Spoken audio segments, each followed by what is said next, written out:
Oxmo Pucciner. Pucciner, parce que j'ai appris à dire poétiseur de métier. Alors Oxmo Puccino, j'ai sorti mon premier album en 98, de 1900, qui s'appelle Opéra Puccino. Et j'ai sorti 7-8 disques jusqu'à présent, où va sortir La Voie lactée en novembre. Une fois à la bonne distance d'une chance, il suffit d'y croire. Une fois à la bonne distance d'une chance. Justement, la Voie lactée sort le 13 novembre. Quel est le mood de ce nouvel album? Le plaisir. Le plaisir et la légèreté, avec du fond. Voilà, c'est le mood de l'album. C'est-à-dire que c'est plus rythmé, ça groove plus qu'auparavant. Il y a des textes qui sont plus accessibles, sans être plus faciles. Il y a de la joie et de la mélancolie, bien dosée. C'est sur le devant de la scène hip-hop depuis 95-98. T'as d'abord publié sur un premier disque en 95, c'est ça? En 95, j'ai eu la chance de sortir sur l'Invincible Armada, les Mystadi, tout, et puis ensuite Pulp Fiction, sur les compiles de l'époque. Et tu as vu évoluer le rap en France, du coup. Quelles sont les principales évolutions que tu as pu noter sur les 20 dernières années? Et qu'est-ce qui est différent aujourd'hui par rapport à l'univers rap de l'époque? Les évolutions que j'ai pu constater, ouais. C'est que dès qu'on a commencé à prendre conscience de notre potentiel et que ça a commencé à marcher, on a commencé à jouer ce qu'on était réellement. C'est-à-dire que le disco était devenu du spectacle rentable. Et à partir de ce moment-là, ça a été un peu compliqué. Mais heureusement, quelques générations d'après, le rap était devenu quelque chose de naturel. Ce qui fait que beaucoup s'y ont mis et qu'on se retrouvait avec du rap partout, écouté, apprécié plus ou moins, qui remplit des salles, qui vend des disques et dont on parle encore aujourd'hui. Donc c'est une bonne évolution. Après, en termes d'expertise technique, le niveau moyen est monté, mais il n'y a pas eu tellement de progression. Voilà. Il n'y a pas eu de révolution en termes de son, en termes de flow. En fait, la technique est beaucoup plus pointue qu'à l'époque. La technique est beaucoup plus pointue, mais la technique sans fond ne mène nulle part. Donc on perd le fond. C'est-à-dire qu'à l'époque, c'était un mouvement assez revendicateur. Oui, avec un flow qui se cherchait encore, mais avec des propos que l'on pouvait reprendre par cœur. Politique presque. Par conséquent, oui. Ouais. Par conséquent. Mais involontairement, c'est ce qui est drôle. C'est ce qui est drôle. Et toi, tu regrettes qu'on ne retrouve plus du tout ça aujourd'hui? Non, pas du tout. Non. Je regrette pas du tout parce que j'ai bien vécu, que la situation politique n'a pas changé du tout au tout, et qu'on ne va pas répéter la même chose tout le temps. Mais que malgré tout, ça a évolué quand même. Les conditions ne sont pas tout à fait les mêmes. Enfin, il y a des portes ouvertes qui n'avaient jamais été auparavant. Donc, non, moi je regrette pas du tout cette époque. Hein. Aujourd'hui, il y a plus de rappeurs, il y a plus de public, il y a plus de fans. Sa légitimité devient irréfutable. Non, c'est super. Charles Aznavour a dit récemment dans le Petit Journal que tu faisais partie des nouveaux piliers de la chanson française. C'est bon? Ouais. C'est cool. Ça doit être en replay, tu peux le retrouver, je pense. J'irai le voir, ça ne va pas me gêner. Et comment tu accueilles ces éloges et quelle est ta position par rapport au rap aujourd'hui? Est-ce que tu te considères toujours comme un rappeur ou comme un chanteur à texte français, comme peuvent l'être Benjamin Biolay ou d'autres, qui eux aimeraient bien être rappeurs mais qui sont catalogués encore dans un côté un peu chanson à texte? Toi, comment tu te positionnes aujourd'hui? Est-ce que tu te sens toujours autant rappeur qu'au début avec Time Bomb? Ou alors est-ce que tu as un univers qui a évolué et qui est plus général aujourd'hui? Mais les deux sont irréfutables. Qui peut remettre en cause ce que je vaux par rapport au rap, et qui peut remettre en cause ce que je peux apporter en termes de chansons françaises? C'est irréfutable. Il suffit de prêter l'oreille, que ce soit le dernier album ou au premier. Ma direction était annoncée dès le début. C'est-à-dire à l'époque où je me suis fait connaître avec des fictions, où ça tirait dans les ascenseurs, j'arrivais avec des morceaux comme L'Enfant Seul, comme Mamalova. J'arrivais avec des morceaux qui des thématiques populaires, même si la forme ne l'était pas. Je m'étais inspiré autant des rappeurs américains que des grands artistes français qui m'ont façonné de toute façon, parce qu'on comprenait plus leur langue à eux que les Américains qu'on écoutait. Avec le temps, ça a changé, mais au début, c'était ça. Plutôt mélanger de l'énergie et une culture qui nous a été emmenée de nos parents aussi. Nos parents écoutaient Aznavour, plus de la musique de leur pays d'origine. Ça fait quelque chose de fort. Et moi, je viens de là. Donc, c'est pas parce qu'un jour je fais du bal musette que tu peux remettre en cause tout ce que j'ai fait ou ce que je vais faire. Ensuite, en termes de chansons françaises, ben, ça a été ma direction tout de suite. Sinon, ça serait plus senti en termes de mes productions, de ce que j'emmenais, mais même les sources d'inspiration, enfin, elles sont évidentes. Donc, je laisse les gens parler, mais je sais qui je suis. Oui, bien sûr. Bien sûr. Et justement, ces sources d'inspiration, c'était les Brel, les Aznavour, les... Mais il y avait tout, il y avait du Brel, il y avait du Aznavour, il y avait ce qu'on t'apprenait à l'école, il y avait du Cabrel, il y avait du Balavoine, il y avait Jean-Jacques Goldman. Après, plus tard, il y a eu les Rita Mitsuko, Berrieriena, Renaud.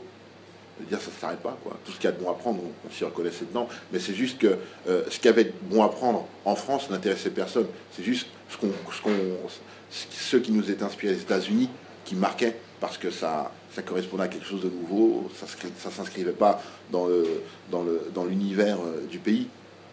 Donc forcément, ça attirait plus l'attention. Mais tous les rappeurs français ont un héritage de chansons françaises, de toute façon. Il y a la participation de Renaud Létang sur oui. Létang, Renaud Létang. Sur ton nouvel album.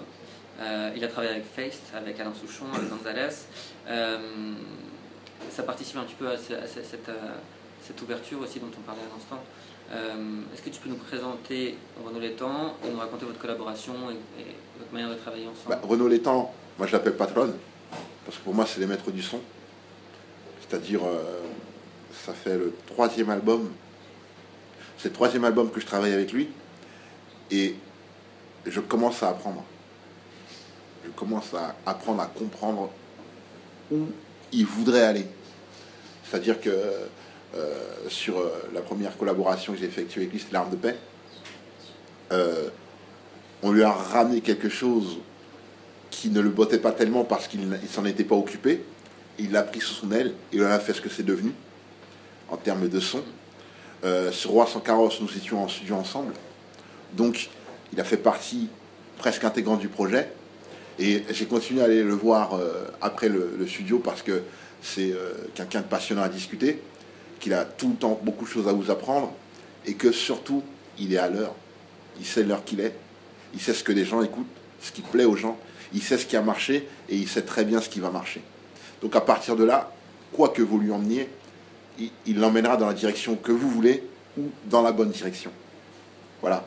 Et donc je l'appelle le maître du son parce que il est dans la musique, mais en même temps dans la texture profonde du signal sonore. Ce qui fait que c'est comme si il faisait une opération chirurgicale à vos idées pour leur donner une vie que vous n'attendiez pas. C'est ça, Renaud Létang. C'est-à-dire que je lui ai emmené des maquettes qui sonnaient latin, qui sonnaient un peu mélancoliques, avec un son de maquette. Et il m'a dit, bon, ce que tu as fait, c'est ça, on va pas aller là, on va faire l'album, on va le mettre là sur l'échelle du temps. Voilà, on va s'inspirer de telle année, en termes de son de basse, en termes de son de synthé, on va s'inspirer de telle année parce que ça correspondait bien à ton grain, et ainsi de suite. C'est-à-dire que c'est de l'architecture profonde. C'est très très impressionnant parce que on n'est déjà pas mécontent de ces maquettes qui font déjà leur effet, mais lorsque vous les mettez aux mains d'une personne qui rend vos maquettes ridicules, forcément le voyage en vaut la chandelle. C'est ça Renaud Létang. Peu de lumière, du son jamais trop fort, mais bien propre et bien distinct. Très bien. On revient à ta carrière. Le rap, c'est une analyse de la société, une réverbération des ressentis d'une jeunesse. Quel regard tu portes sur justement ces 20 dernières années d'un point de vue sociétal? Est-ce qu'on n'a pas affaire à de notre point de vue, est-ce qu'on pense qu'on a affaire plutôt à une dégénérescence un peu de la jeunesse qui est un peu perdue et qui est un peu dans le speed avec Internet, avec toutes ces choses-là? Est-ce que toi, c'est une analyse que tu partages par rapport aux 20 ans parce que tu les as fréquentés en concert, tu les as vus sous tes yeux Moi, je pense que, quelle que soit la période, on est perdu à 20 ans. c'est les raisons qui changent, les moyens qu'on n'a pas ou le trop de moyens qu'on a. C'est juste à chaque fois, c'est une situation inédite, vu que c'est la conséquence d'un historique social récent, si on peut dire. Et donc, être jeune aujourd'hui, c'est compliqué pour des raisons différentes, parce que je pense qu'il y a des liens de filiation, de transmission qui ont été rompus, que l'éducation, en termes d'éducation, ils sont un peu livrés à eux-mêmes. En même temps, il y a le manque de confiance, il y a le trop de moyens, le trop d'outils qui rend le choix difficile, le choix donc la décision. Et ils sont beaucoup à être forts. Donc ça fait monter le niveau minimum requis pour exister. C'est très compliqué, vraiment. Et puis surtout, ils n'ont pas la différence, ils n'ont pas de comparatif en termes d'époque. Ils sont arrivés en plein milieu d'une machine à laver qui tourne à toute vitesse. C'est difficile de comprendre, je pense. En tout cas, moi, être jeune aujourd'hui, je sais pas. Je suis très content d'avoir été jeune à mon époque. Aujourd'hui, va inventer quelque chose aujourd'hui. Va inventer quelque chose, va trouver une idée qui n'a pas été faite ou une nouvelle couleur. C'est compliqué. Ok, on insiste par aussi de voyage de temps en temps. Je ne sais pas si tu as beaucoup voyagé. J'imagine que oui. Si tu devais conseiller à nos lecteurs, aux personnes qui te regardent, un lieu hip-hop dans le monde, lequel ce serait? À quel endroit il faut aller pour Là, comme ça, vibrer hip-hop? je dirais Bogota. Bogota, parce que c'est des vibrations extrêmes. C'est tout à l'extrême, tout exacerbé. L'amour, la violence, l'amour de la musique, la vie, tout est à l'extrême. Et c'est là-bas où j'ai ressenti le plus de chaleur humaine, si on peut dire. C'est-à-dire, par anecdote, j'étais arrivé à un festival où il y avait 40 000 personnes. Et il pleuvait à torrent. Et avant d'arriver sur l'espace, je me suis dit, ça va être chaud, il pleut. Du coup, il y aura beaucoup moins de monde, quoi. Bon, je m'étais totalement trompé. Et ensuite, lorsque je voyais le public réagir à des artistes américains des années 90, à un groupe local, réagir avec un autre groupe d'un autre pays qui n'appréciait pas trop, mais tout ça avec force et détermination, que je suis monté sur scène et que ça s'est bien passé alors qu'ils ne comprenaient pas ma langue, je me suis dit, ouais, j'ai jamais vécu ça ailleurs, jamais vécu ça nulle part. Vraiment.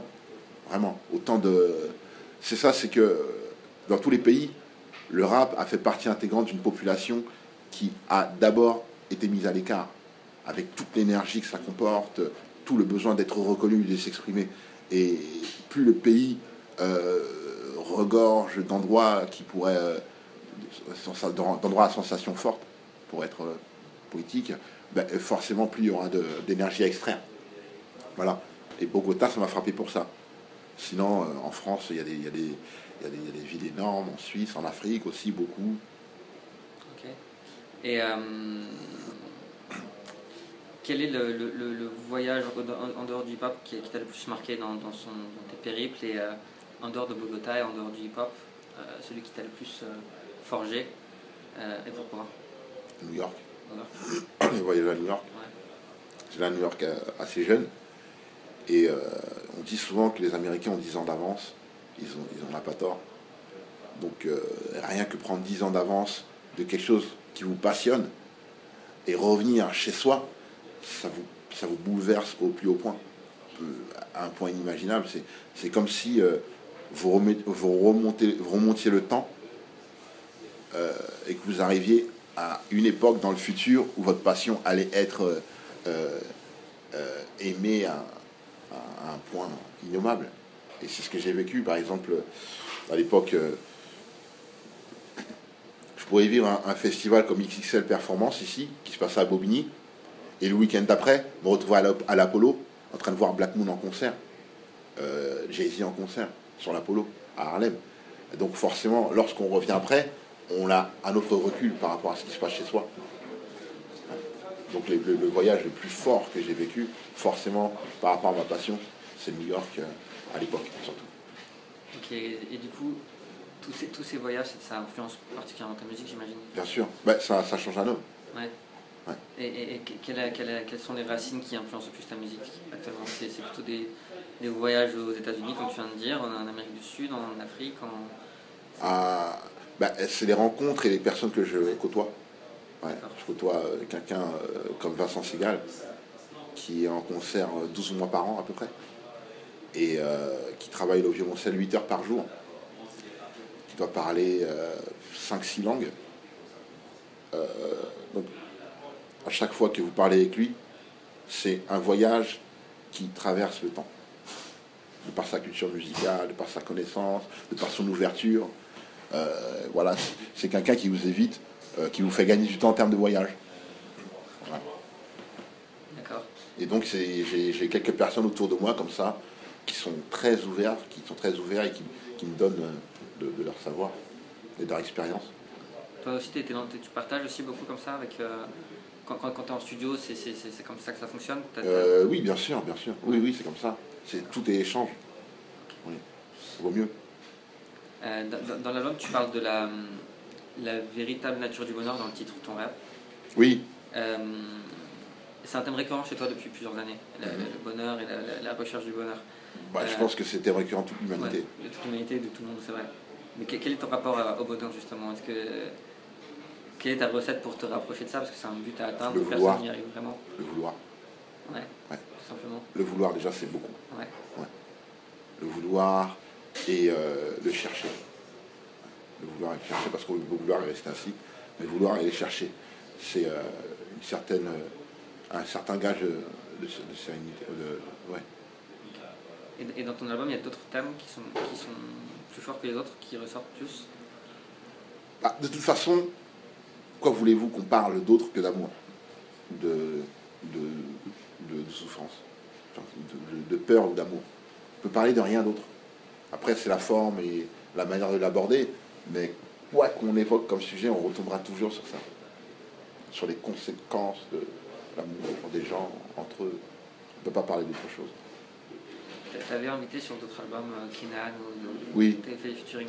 Dans cet album, tu as des nouveaux invités? Non, Pas du tout. j'ai pas eu le temps. J'ai pas eu le temps et pas eu le besoin réel. Parce que, comme je disais, pour avoir un invité, il faut qu'il soit disponible. Et c'est des choses compliquées. C'est des choses compliquées d'avoir tout le monde disponible au même moment. C'est très difficile. D'accord. Donc c'est pas une question de, c'est pas une volonté. Enfin, c'est pas un choix. Non, pas du tout. Pas du tout. Il y avait cette volonté de partage, mais c'est une question d'agenda. Non, pas du tout. Déjà, en même temps, un morceau, c'est très petit pour partager un thématique. Donc, je dirais, j'avais pas eu l'occasion de marquer un moment avec un artiste sur mon disque. Et d'autant plus que, comme je chantais moi-même sur les refrains, je n'avais pas besoin de trouver ardemment quelqu'un d'autre. Okay. Je parle de ça parce que je pense aussi à tous les échanges que tu as pu faire avec la nouvelle génération du rap. Oui. Je t'ai vu en freestyle sur Boom Radio, je crois, oui. avec l'entourage. Et au moment où toi tu commences à rapper, tout le monde se tait, on entendait presque une mouche voler. Il y a un respect entre la nouvelle génération et toi. Oui. Toi, comment tu accueilles cette nouvelle génération? Qu'est-ce que tu penses qu'ils apportera? Moi, je l'accueille avec respect, avec admiration, parce que c'est dur aujourd'hui de débuter. C'est dur de se faire un nom. Mais qu'ils arrivent, ils rappent aussi bien que moi, les jeunes. Je veux dire, je suis pas dans un rapport d'ancien à nouveau. Je suis dans un rapport d'expérience qui est différent. Forcément, c'est ce que je peux apporter. Mais en termes de rap, en termes de technique, en termes de musicalité, franchement, ils sont là, donc ils méritent le respect. Autant que moi, vraiment. C'est un rapport mutuel. Et moi, je suis honoré parce que j'ai aucune notion de tout ça. Vraiment. Donc, c'est une chance. Vraiment. Ok. Tu as ton album qui sort le 13 novembre. Oui. Est-ce que tu as d'autres actualités? Tu prépares une tournée, je crois? Je prépare une tournée. Là, je suis en train de terminer la tournée acoustique en trio. On est en train de monter la tournée pour le printemps, pour l'été. Je suis sur un scénario. Je suis sur un projet qui réunit plusieurs rappeurs, donc des jeunes. Voilà, je suis sur un projet chanson française aussi. D'accord. Tu as des volontés d'écriture aussi? Tu voulais faire un livre à une époque? J'écris des nouvelles ouais. que j'espère plairont aux décideurs de l'œuvre, parce que je ne peux pas me jeter comme ça. Ouais. Parce que, je veux dire, les critères d'exigence dont j'ai pas assez de recul pour être clair au-dessus, dessus. Donc voilà, je suis sur beaucoup de choses en même temps. Ok. Pour finir, qu'est-ce qu'on peut te souhaiter pour l'avenir?